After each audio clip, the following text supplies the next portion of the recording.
Two-headed right, two heads are better than one-headed right. Two heads are better than one-headed right. Two heads are better than one-headed right. Two heads are better than one. Hi! Hi! Welcome back to our channel. My name is Evelyn. My name is Monty. And together we are the Two-Headed Writer, a father-daughter writing team from Stillwater, Oklahoma. Every Sunday, although this is Monday, we get together and catch up with one another about where we're at with our writing. We've been doing that since Evelyn went off to college, and now that the coronavirus has brought her back home from college, we get to do it in the same room together. But we are talking about the book we're writing together, the books we're writing separately, Evelyn's coursework, any problems or questions or struggles that we run into with writing, and anything else that comes to mind related to books and writing books and stuff such as that. Don't you edit that out. We'll start with me asking Evelyn some questions. Evelyn? Yes. What is the natural log of 42? I'm an English major. That's correct. But irrelevant. Alright, Evelyn, you have been reading our book. Draft number 8 is complete. And you've been reading it, leaving your comments, and now it's time for you to tell me what up. How's that going? As of last night, I have finished the book and my comments. They're done. Book closed. Alright. Metaphorically speaking. File closed, literally speaking. How would you assess where our book is versus where it needs to be? I found that when I was making notes, a lot of my suggestions that were not the suggestions that I went in to make, I went in with a list of topics to address, and I addressed most of those topics, I feel, fairly well. Aside from those specific comments and some things that he brought up with his own comments that he left, when I found myself making original comments of my own, unprompted, except by the text, it was like, this part of this sentence is worded strange, here's how I think it would sound better. There are a couple times where I was like, why don't we add, like, this detail? Or it seems strange for this character to say this, why not this? But that was, like, the most, like, big change sort of thing. Aside from the coin and the inkling understanding thing, the one thing that I think would be like the biggest change that we'd have to go multiple places to look is the fact that at the very end of the story almost, Macy grabs Trent by his belt, and I was like, oh, Trent's been wearing a belt this whole time? And then I realized we spent a lot of time describing what Macy's wearing, but we never described what Trent is wearing. And then later, when Grandfather gets up and goes about his deal, we don't describe what he's wearing either. And so I was like, I want to be able to picture the three of them all together in their little outfits. Huntington's white suit is like a tag for him, like we use it a lot. Yeah. I mean, even when Linda Lillian is a human, she's always wearing a green dress. And I'm unsure if we describe what Tom Bone is wearing aside from the fact that it is, like, torn. It's orange plaid. Oh. Okay. Did you find places to stick that coin, or do you think that we need the coin? I don't think we don't need the coin. I feel like the coin adds a layer of, like, interest to the whole situation. And it gives us something again. So there are two things that I think, and actions that Macy should do that help to kind of like associate with two different moods, right? So I think that this is my thought. So Macy oftentimes is unsure of herself, however, does not like letting other people know that she's unsure of herself. So I feel in those moments where she's unsure of herself and worried about things, those would be the moments where she plays with the coin, right? Did I mark those moments? No. However, What was the reason you read the book? when I get nervous and unsure of myself, I will like mess with my own hands or like mess with my head. Like my hands move a lot when I'm nervous. So if I were trying to pretend like I was not unsure in a situation, I would shove my hands into my pockets. And then she does that, she finds the coin and starts playing with the coin. And that's her like nervous movement. Like I said, didn't necessarily mark every single moment, but a lot of the moments that are marked for other reasons are moments in which Macy is feeling that way. And also, like, we know the key moments. And I think it's weird if she does it every single time she's nervous, because that's, like, a lot of times in the book. But at key points where she has to make a decision, going in and adding a little... Should she flip the coin? No, I don't think she should ever flip the coin. Macy does not leave things up to chance like that. No. Macy is decisive. She just needs to get to the point where she can make that choice. And then, once she makes that choice, tighten the ponytail, go, which is the other one. Tighten the ponytail and off she goes. So, I am nervous and I'm making a choice. I made my choice and I'm ready to go. Now I'm going and doing the thing. My name is Macy. Sorry. I think it's interesting. There's two different ways that he impressively, to me at least, fixed pacing issues, right? So the first one being that, where like there was too many things happening in the scene, and so he kind of slowed it down and smoothed it out a little bit, and this thing happens, and then this thing happens, it's a little bit more staggered, and it still flows and makes sense, more sense now. And then the other way was there were several scenes in which we had it written where it was like, conversation happens, and then they move. And then another conversation happens, and then they move. And he's like, what if they happened at the same time? And so that was really good as well. And I cried twice at the end instead of once at the end. So where did you cry? Where did you cry? I already told you about me crying. I cried at the place where I always cry, and then I cried in the last chapter.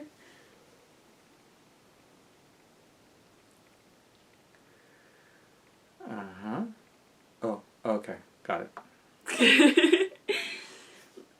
So I got 2 crying spots now, and there's one line also in that conversation with the Woodland Guard that I marked. I was like, this is a good line. Oh, yeah? Yes. What was it? It's Garrett the Ferret of all characters. And he says, they're talking about Huntington, who's our villain. And in our world, the power of expectation is what governs the... I think I know the line. Go on. Yes. And it's kind of relevant to right now, which is why I think it hit. I think it's relevant to always.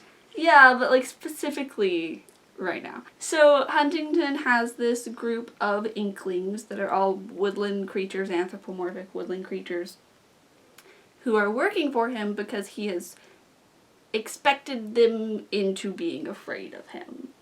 And specifically he's using this crow as like a bargaining chip, like threatening sort of device.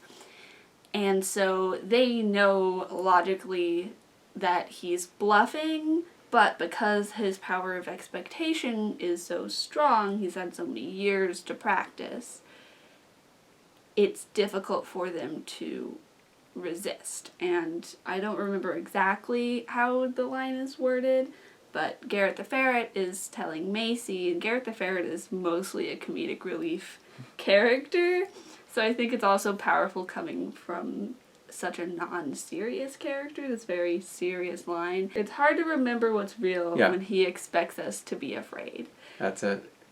And I was like, ooh, nice. And I feel like that line was in the previous version even. It was. And the way that you cleared up the entire jumble that was that chapter, it now like stands out and shines. Yes. And I was like, good job. Thank you. So I'm glad these things are standing out for you. Awesome. All right, so what we have left to do then is clothe our characters. Give Macy some moments with a coin. Give Macy some lessons on Inkling slavery. Well, not Inkling slavery. It's the importance of Inklings in general when it comes to the health and safety of their human counterparts. Right, and I say slavery because the enslaved Inklings, their humans suffer. Yeah, the so consequences. They're the most clear visual representation that she would get. However, her choice is not whether or not to save these enslaved Inklings. It's whether or not to save the entirety in general, of Aethermore. So she needs to know what the consequences are. And have you pointed out some places? Yes. So what I did was every time that she talked to an Inkling for long enough for them to mention their connection in some way, I marked that with a red comment. And then at the very end, when she makes her choice, you just left it. She's like, it's important because, and you went ... why? So I know it's the one spot in the whole novel where I didn't actually fill in text for the novel itself. Correct.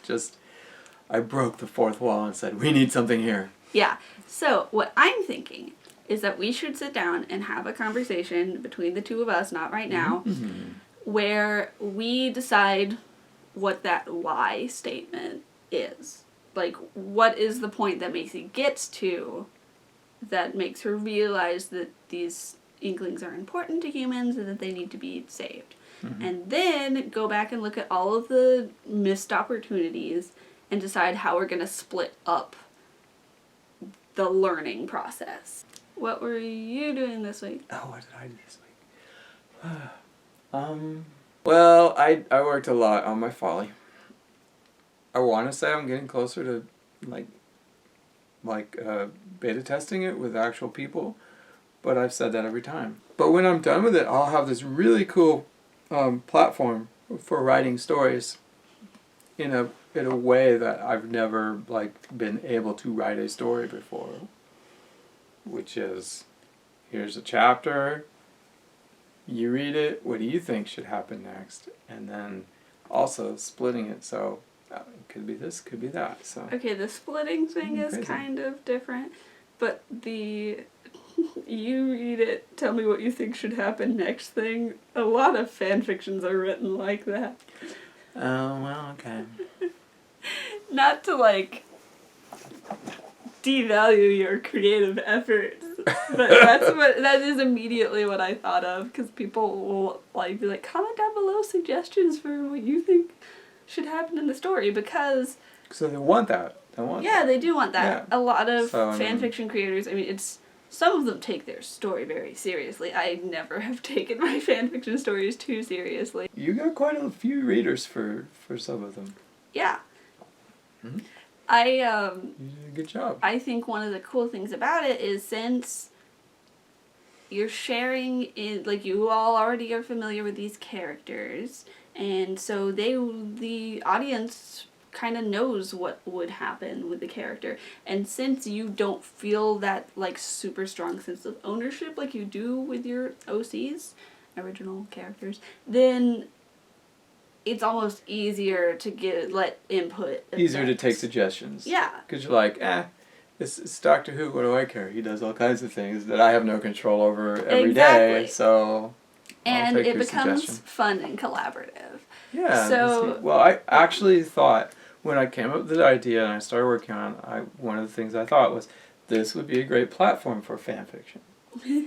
So, I think you're right, and hopefully, All I will sorts get, of you know, stories are told.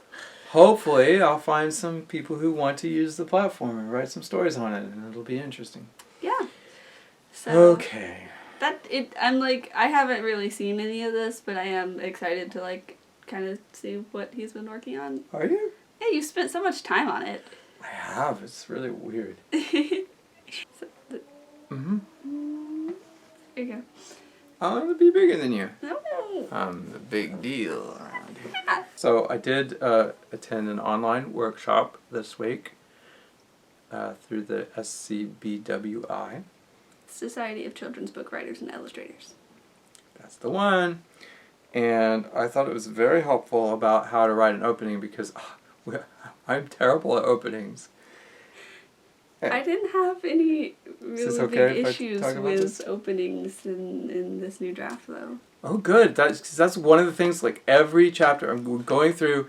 I know we're just harping on our book, This but is we're bad. excited. We're at an exciting point. This is bad. This is also bad. Oh, this one really just doesn't make sense. Yeah, every single chapter, the first comment, redo the opening, redo the opening, redo the opening. So I got a lot of practice just on openings. And you said they were better? Yeah. Yeah. All right. Significantly better. All right. So this is specifically like the first few lines of your book. Which we've always struggled with. Uh-huh. Both of us. The author who gave this talk is Sarah Sargent, and I don't want to just give all of her content through our channel because she does this professionally. I didn't watch this with him, but I will find her social media and link it down below. She gave 7 elements of a good beginning: intrigue, sense of place, compelling voice, tension, damn good writing, some kind of device, and a character you can trust. We're going to grab a book, we're going to read the first page, and then we're going to look at those 7 things and see how they're in evidence on that first page. Okay. Elements of Genius by Jess Keating. Alright. These are just the library books I happen to have on my desk. Okay. Chapter 1. Okay, I can't really explain a lot right now because, as you see, there's a death ray pointed at my eye. Yeah, a death ray, as in utter destruction and annihilation. Poof, you're dust. All at the handy pull of a trigger, on a weapon no bigger than a water gun. But this thing doesn't shoot water. Do me a favor and don't sneeze or anything, alright? I do not need to be vaporized right now. Pretty voice heavy, if I do say so. It's easy to be voice heavy in first person because you're speaking through that character's voice. Yeah. Compelling voice. That was one of the things. Check. Sense of intrigue, or something to come. Check. Well, she has a death ray pointed at her face, so that is intriguing. Sense of place. Not so much. Tension. A problem to solve. A conflict. So she hasn't mentioned who's holding the death ray yet, but But we're not supposed to sneeze. yeah, don't sneeze. Damn good writing. It's kind of hard. It's like 5 sentences. You know what I bet has a really great score for this? Opening to Pride and Prejudice. Anyway, continue. One good device. Not every story is built around a device, but this one does have the death ray, and it's important all the way through. So we're starting with the element that sort of makes the plot happen, and it's just right there at the beginning. So I think that fits. And then a compelling character that you trust. I have a death ray pointed at my face. I'm not sure what to think of that. Checks out. The Infinite Lives of Maisie Day by Christopher Edge. Some people say that everything began with a big bang, but for me, that's the last thing I really remember. A bang so loud it made me forget everything else. Everything except for a red balloon floating up into a clear blue sky. And then darkness. Sense of intrigue, something to come. What's with the balloon? What's with the bang? This person sounds... What's with the darkness? Yeah, this person sounds like they're in trouble. So the intrigue is there. Sense of place. There's a sky. There is a sky. They're on a planet. They're in the universe. A compelling voice? I would say so. I am compelled. Tension. A problem to solve. A bang so loud it made me forget everything else. The It seems... promise of a problem. Yeah. We don't necessarily know as explicitly what the problem is. We're not having the conflict at the moment, but yeah, I'd say that's more the sense of intrigue that's prevalent there. Damn good writing. I actually really like this. I do, too. I like the I mean, it's like a little poem. It's very... Yeah. What's the word? Economical. Succinct. One good device, how you anchor or structure the story. Now, this book, having read it, I could say that there's a lot of scientific content delivered. The narrator sort of goes through everything she knows about science. Eventually, at some point, she'll bring up all kinds of things. And so to start with a big bang at the very beginning, that definitely anchors sort of a supporting structure that goes throughout the whole book about science. And then compelling a character that you trust. I do. I feel more like... I don't know why I can't put my finger on it, but I feel more like I trust this character than the other book. Same. This seems like an out of this narrator's hands situation. There's like a bang, there's something weird is happening. The other one seems like maybe she got herself into some sort of trouble. And I don't know. I'm interested. You're absolutely right in both cases. Wow, look at that. You are. I read a lot, can you tell? Pride and Prejudice by Jane Austen. This is the Penguin Classics Deluxe Edition. Deluxe? So if you're looking for this, I love this cover so much. If you want this cover, that's the edition. Chapter 1. It is a truth universally acknowledged that a single man in possession of a good fortune must be in want of a wife. However little known the feelings or views of such a man may be on his first entering a neighborhood, this truth is so well fixed in the minds of the surrounding families that he is considered as the rightful property of some one or other of their daughters. "My dear Mr. Bennet," said his lady to him one day, "have you heard that Netherfield Park is let at last?" Mr. Bennet replied that he had not. "But it is," returned she, "for Mrs. Long has just been here, and she told me all about it." Mr. Bennet made no answer. "Do not you want to know who has taken it?" cried his wife impatiently. "You want to tell me, and I have no objection to hearing it." This was invitation enough. "Why, my dear, you must know Mrs. Long says that Netherfield is taken by a young man of large fortune from the north of England, that he came down on Monday in a chaise and four to see the place, and was so much delighted with it that he agreed with Mr. Morse immediately that he is to take possession before Michaelmas, and some of his servants are to be in the house by the end of next week." "What is his name?" "Bingley." "Is he married or single?" "Oh, single, my dear, to be sure. A single man of large fortune, 4,000 or 5,000 a year. What a fine thing for our girls," etc., etc. All right. Talk us through it. So, Sense of intrigue. Sense of intrigue. There's a newcomer in this neighborhood. And she has her eyes on him. Yeah, and for Mrs. her daughters. Bennet. She's ready. Sense of place. You get that it's in England, at the very least. I think you get that it's in the past. This was contemporary when it was published, but nowadays you do get a sense that it's in the past, it's in England, and that it's in the country, not in the city, at least. Okay. Compelling voice? Compelling voice? I think so. I don't know about you. Were you? Yeah.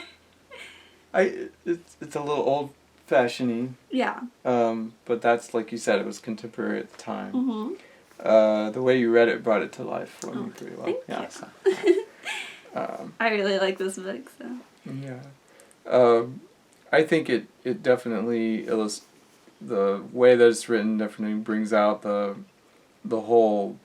This is how society is. Yeah. We're working within the mores of a society, of of a society, right? Mhm. They're like people just expect certain things, and we're gonna we poke know we're gonna break fun those at it a little, expectations yeah. because that's sort of the promise when you start off with some sweeping statement like, any Must be man one to of the means wife. must be in want of a wife. Tension.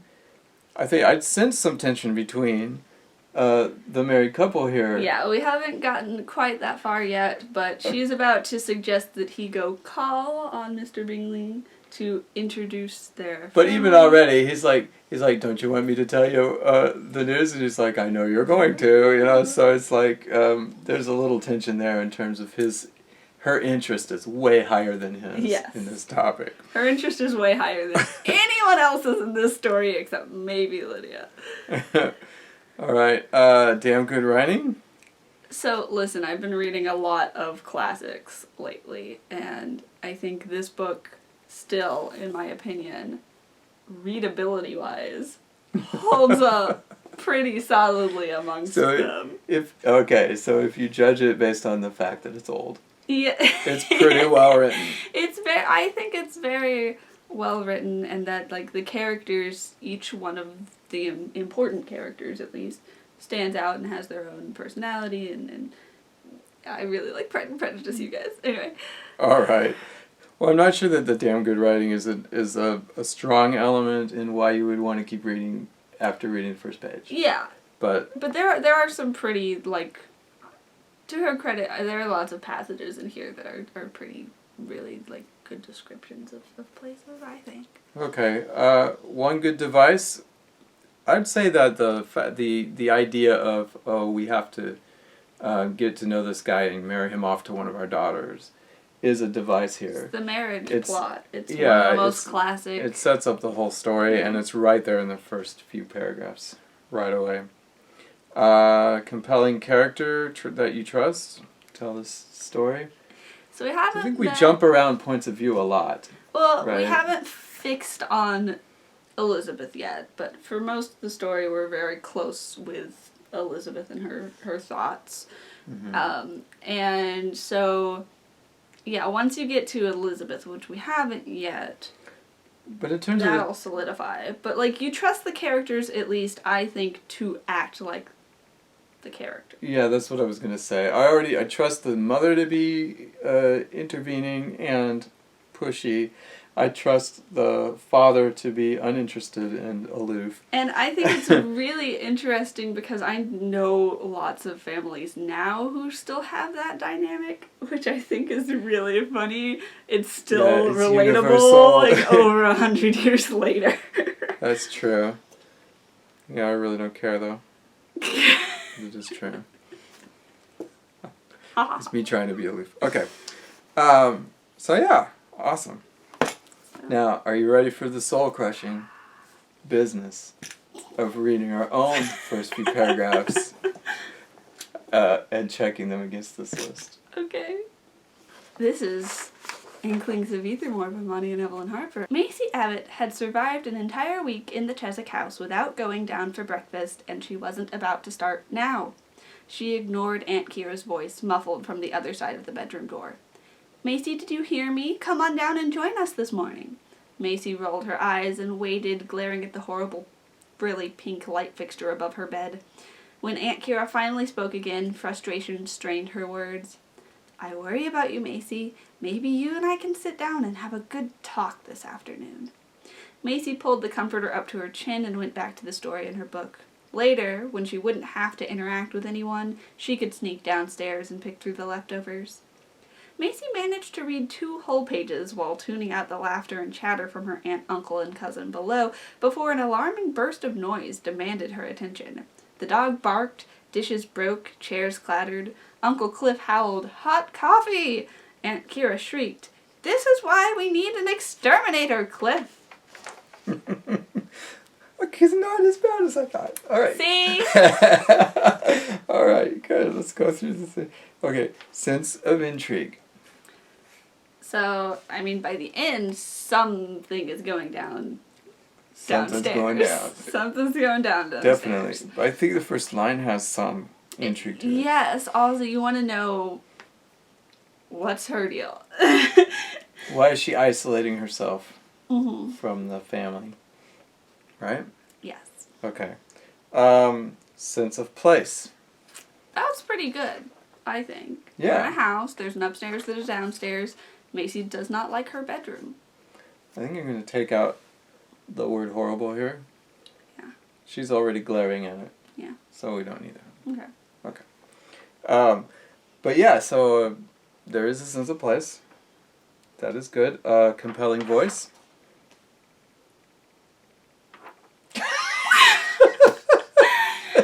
It's the hardest one. She's not had very much to talk about yet, but I mean, she wasn't about to start now. I like that. She's definitely got attitude, which I think would be problematic if it stayed that angry the entire time. Mhm. But since we've got the introduction of Cheese Mouse in this chapter as well, she immediately softens to Cheese Mouse and is very sweet to him. And so I think it shows that she's not necessarily an angry person. It's just she's in unfair circumstances and unfairly taking it out on Aunt Kira mostly. Right. So I'm not sure when I say sense of voice. We have a narrator voice here. It's very close to Macy. Mm-hmm. It's third person, and it's a close third person. But the Macy's voice and the narrator's voice still aren't the same. This is true. Um, I don't think it's like super unique narrator voice, but I think it's solid. It's not unique. It yeah, doesn't need to stand. I think our goal with the narrator voice was to make it transparent. Yeah. So so that Macy comes through more, and I don't know. Because we are really trying to focus on Macy's emotions, and since this is kind of like an upper middle grade sort of scenario, we want to not necessarily focus on telling as much as showing. Yeah, with the tragical tale of Birdie Bloom, the voice is very whimsical and very compelling for that, but it's also Totally set in a fantasy world. Yes. We are in the real world, so we're trying to ground our character in that real world before we take her to the fantasy place. Mm-hmm. And then I think it helps sell the fantasy as real. Like some fantasies are obviously fantasy, and you're just going along with it. And like, how do I put it? Like, this is not a real place, and it's a fantasy place, and that's just what it is. Ours is like we wanted it to be like you could read it and believe in it and believe you could go there. That's why make it a portal fantasy, because of that, because of its innate connection to realism and the world. Right, it's that connected to the real world. So that's just the story we wanted to write. I think this voice is suitable to that. Yeah. But I don't know if it's compelling voice. I think it's strong, though. It's not repelling. It's not very repelling. Okay, tension, a problem to solve, or conflict. Well, there's clearly family conflict happening. And then, again, by the end of this third paragraph here, there's, like, some sort of physical altercation going on downstairs. Right. I think we have that, for sure. And the tension between Macy and her aunt. Her aunt is trying to make a connection, and Macy's just shutting her out. Yep. Damn good writing. I don't think we say that about ourselves, even if it is. I just don't think that you could say, you could pass judgment on your own writing that way. One good device. How you anchor or structure the story. See, I really think our good device here is our stranger in a strange house thing. That's what this chapter is called. It refers to Macy, but it also definitely refers to Cheese Mouse in this context. Yeah. And so I would say he that shows up within the next 2 paragraphs, right? Cheese Mouse. Yeah, I think in the next paragraph, although from a distance, and then we see him up close pretty quick. Yeah, he's our device. Yeah, he's definitely our device, and that was one of the things that was making me look at this and go, oh no, because I was thinking, we really should get Cheese Mouse in the first paragraph, but I don't know if that's necessary. No. I say no. Feel strongly that it's not necessary. I think that no. I don't. I feel like I would dislike that. Okay. That's like We can too talk. in media res for me. Yeah. If the first thing you see is the weird thing, we just talked about how it's important to ground it in realism before you. That's true. Yes, to reach our own goals, yes.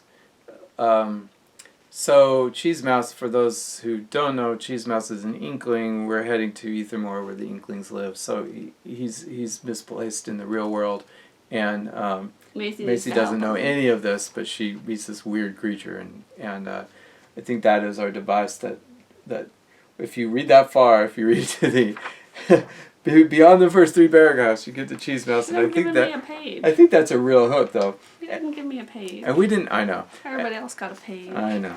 I think that we have a much improved first chapter, and that it will hook people, and that it serves the purpose which it is to serve. It's a very different kind of story than some of these other stories. Oh yeah. And so, every story needs a different approach. Yeah. I have faith in our book. Mm-hmm. I have faith in you. Aw, and you're so I'm sweet. very happy with what I read. Alright, so just a little bit more work. She'll probably take us another month. Or 2. Or 3. Or 4. It's nothing. And then we'll be submitting again. Querying once more. Well, that's it for us this week. Hope you learned something. Hope you enjoyed it. If you liked this video and you want to keep following us on our writing journey, remember to click that subscribe button and ring that bell icon so you can be notified whenever I upload a new video. And do the thumbs up thing. Yeah, the thumbs up thing. We will be back next week with another video, but until then, remember, 2 heads are better than 1.